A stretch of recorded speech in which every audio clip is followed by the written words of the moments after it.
Hello and welcome to episode 33 of Tabletop Game Talk, a show where we talk about tabletop games of all types. I'm one of your hosts, Josh. I'm Chris. And I'm Kitty. Today we'll be talking about Board Game Geek. What is it? How does it work? And how do we use it? We'll find out.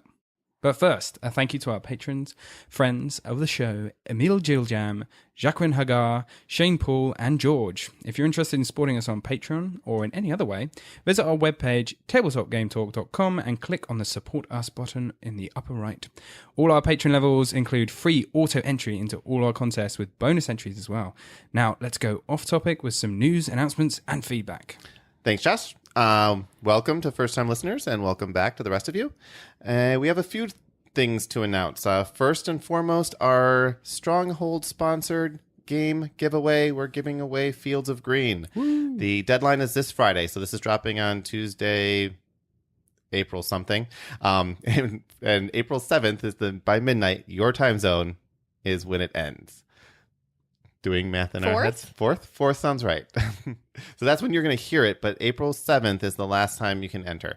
To enter, just go to our website, tabletopgametalk.com, click on the giveaways button, and fill out the form. If you've entered a contest before, you should have a private link, and you can use that to enter, or you can get your private link from that same location.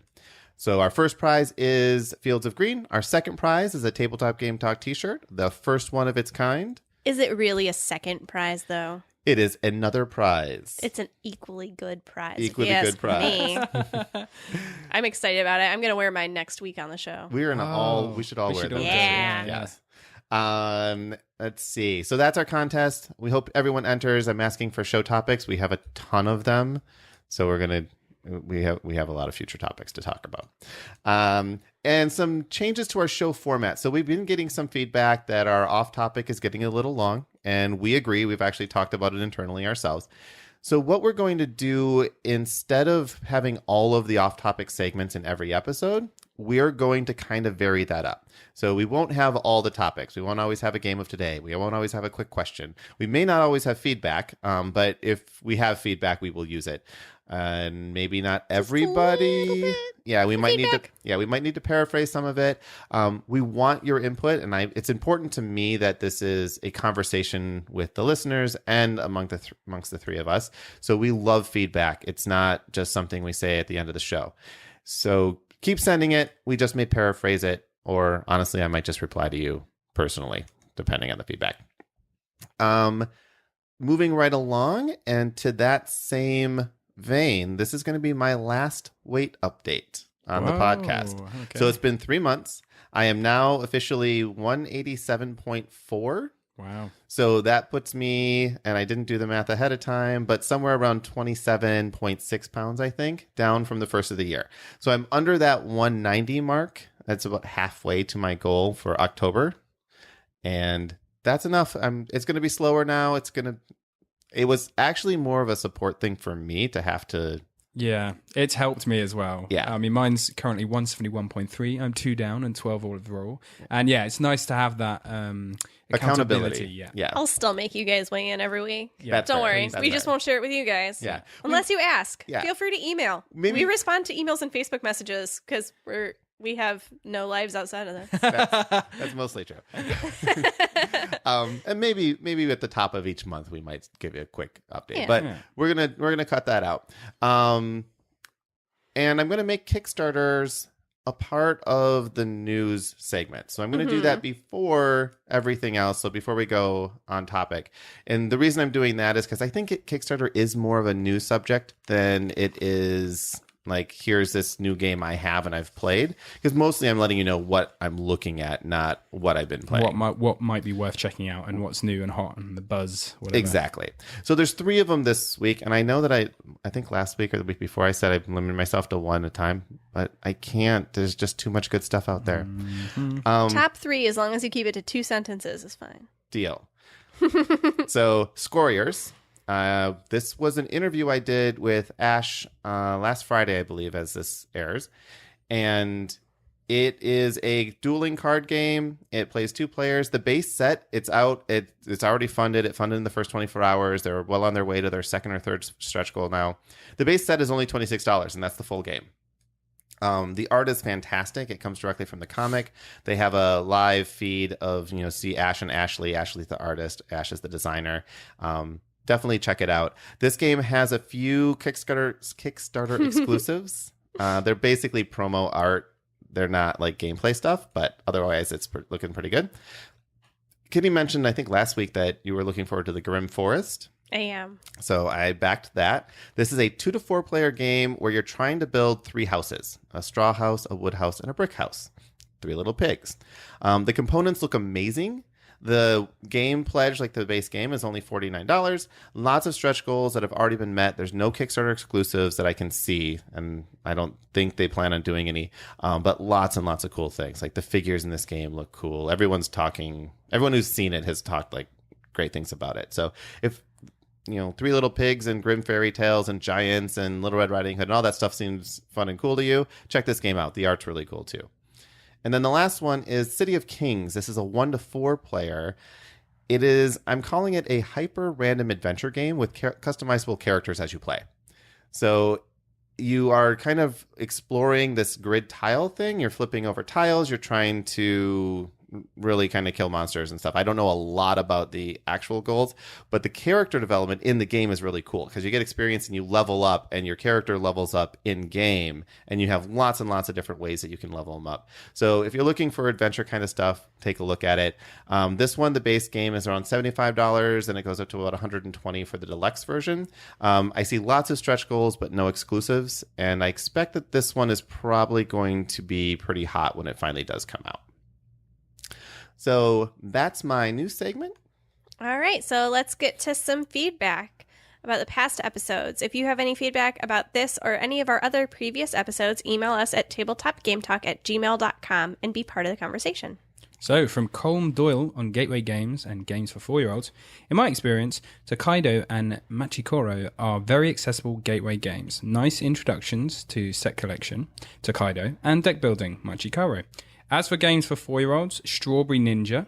It was recently funded on Kickstarter and could be coming out in the US sometime at the end of summer this year. Worth checking out for gamers with young kids. Lovely art, basic mechanics, and cheap too. I picked it up for under $10 on Kickstarter, so it's unlikely to be much more than that on release. Yep, Thanks, Colin. Colin also mentioned, recommended a role-playing game called The Genesis Rebirth. It's kind of a post-apocalyptic European setting with looks to me like zombie horror theme as well. I'll leave a link in the show notes if that sounds like something you might be interested in doing or checking out. Clearly not for 4-year-olds. Not for 4-year-olds. All right, we have some feedback from Becky Nelson on Games for 4-year-olds. All right, she says her 4-year-old and her love to play board games together. Haba puts out some great games for kids. We own Fiery Dragons, a memory game, Animal Upon Animal, which is a dexterity game, and they love them. Another really good game is My First Stone Age. You have to really sit down and focus, but he does love collecting the resources to build his huts. Peaceable Kingdom makes some really good cooperative games for kids in this age group, such as Race to the Treasure and Feed the Woozle. Those sound really fun. I need to get Feed the Woozle. Yeah. It's exciting to share this hobby of mine with him already. Thanks for those great suggestions, Becky. Yep. Awesome. Well, Alex Brown on our role-playing and what makes game fun episodes.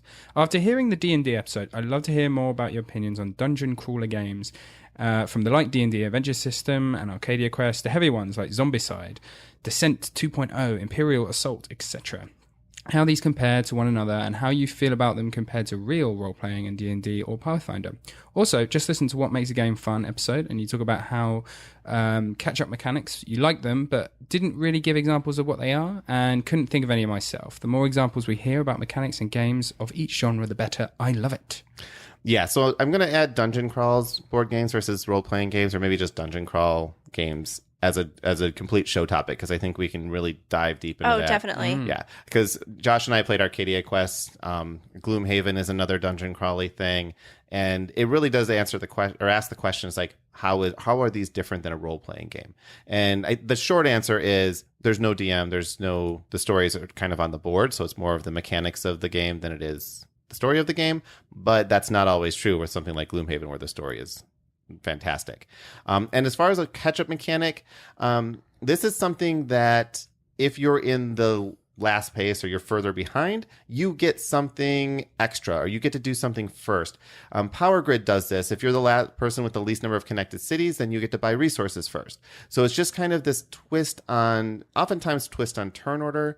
Pandemic Legacy, which we should mention real quick, we just finished today. We did. So exciting. Yeah. So you'll get another episode this coming Friday, all about Pandemic Legacy. It's a complete spoiler episode, but we try to spoiler it in order. So if you played part of it, you'll be able to listen up to that month.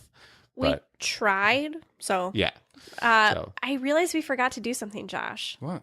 We didn't make fun of Chris for being unable to pronounce any of the city names. Oh. Yeah, I did not. We missed that bit. We really did. So he just makes here we up are. his own name. He did. It was like Kinishiwa. Kinishiwa is not a city in Pandemic Legacy. Not a spoiler. But if you could, that is not a spoiler. That is true. It is not. But Pandemic Legacy, not to change the subject away from my mispronunciations of everything. It did have some. It has a lot of catch-up mechanics. I think it has to, due to the legacy nature of the game. Yeah. It has to get you to certain points by certain times, but yeah. I think we talked about it a bit in our deck building game episode where we talked about the Star Trek deck building game. That one had a really good catch-up mechanic, and that's actually, I think Josh came back and won after really using it to his advantage. Yeah, any card that says target the player with the least number of points or the least number of this or benefits the player with the player with the least number of points or targets the player in the head. Yeah, if you're targeting first place or like helping last place, these are catch-up mechanics. Yeah, I mean, in Pandemic Legacy, it was often if you're doing badly, like if you've lost a few games in a row, then it will give you this catch-up thing because it's a cooperative. Yeah. Even in the instructions, like the base game, you get funding. And every time you lose a game, your funding goes up by 2. And funding gives you special cards. That's like right there as a catch-up mechanic. And it goes the other way. When you win, your funding goes down, making the game harder. So it's kind of this self-balancing thing as you play through. So thanks for the question. Thanks for the clarification. Thanks for the show topic suggestion. All right, from Stefan. Hi, guys. Thanks for the suggestions for games to start playing with Calvin. I'd never heard of Candyland, which blows my mind. I know. I think British people. Yeah, the Brits. But checked it out and it looks fun. I'll probably be getting some others as well and maybe an Alphabet Go Fish. Great learning experience. I'll also have to try not to get competitive as I like to win/hate losing, like someone else we know. Josh. Oh, how dare you. I thought he was calling me out. Maybe he hasn't listened to enough of the How about podcast. both of you? It's my brother, so I think he's definitely calling me out. I will say my mom was never a good sport with us. I think that's where I get it from. Probably. She never let us win. And she was always like, I won. Like to a 4-year-old. But you know, she made us tough. We're stronger because of her. Well, thanks, Stefan and Marquetta? Yeah. Kelvin and Scarlett. The whole family. All right. So, Sam from Games for 4-Year-Olds. I have 3-year-old daughter myself, and because I love tabletop gaming, she has a fascination with what I do that I do not want to discourage. My biggest win has been with repurposing of King of Tokyo. We stack the oversized dice, we roll them and count how many claws, hearts, lightning, or numbers, or makes groups out of the similar dice faces. And she loves to make the stories with the cutout character pieces. She'll ask me to play games so that I will specifically pull out King of Tokyo to play with her. Similarly, when I play Santorini, I will let her play and build with the houses, and sometimes even move and stack the pieces when I'm playing someone else. I've also tried more traditional game play like Habba games, like Animal Upon Animal and Forest Feastable, which we can use to stack and make stories. But at her age, exploring the pieces and playing with them is great for her developmentality and could help drive the interest for the future. Also, I hope. Yeah, and we just played Santorini as the 3 of us played just for the first time a little bit ago. That would be a great game for that age. Like, just to play around with the pieces. Yeah. Like, To just play the with the tactile pieces. nature. Yeah, of it. the tactile. Not to actually for play. Sure. Santorini is a very cerebral... I use chess like a lot, but it is a strategy game. Yeah. I think it's more like tic-tac-toe, which is a great game to introduce kids to that kind of strategy. Yeah. But it's far deeper than tic-tac-toe. Yeah. It's Yeah. There's a lot Once more. you can play a kid and they can... Because every game of tic-tac-toe really should end in a tie if both players know what they're doing. So once you can get to that level where tic-tac-toe always ends in a tie, this is kind of like a Connect 4, like level up. The base game, at least, is not that much more strategy than that. Maybe adding in the god cards, adding in the other layers is going to be a bit more. But the base game itself is very simple. You just have to watch what the other player's doing. Yeah, it's kind of like a 3D Connect 4. Yes.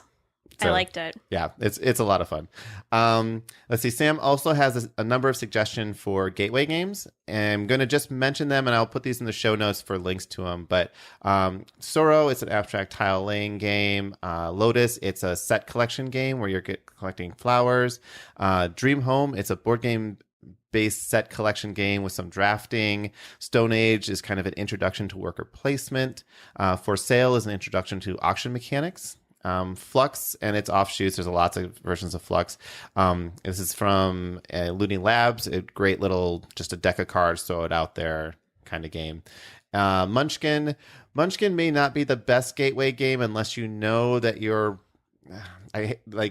competitive with your friends.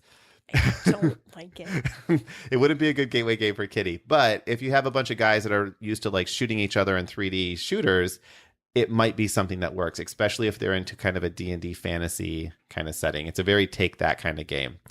Onitama is a 10 to 15 minute chess-like game where cards determine how you move. And Wyatt Earp, which I've never heard of, but apparently is a Western theme card-based bidding game. That sounds pretty interesting. So feedback is, like I say, I'm not going to get rid of it. We'll find a place for it someplace. And we do have, remember that we have listener input as well. So we want to get your feedback even before we start talking about topics. And you can check that out on Board Game Geek, which just happens to be the topic that we're going to segue into right now.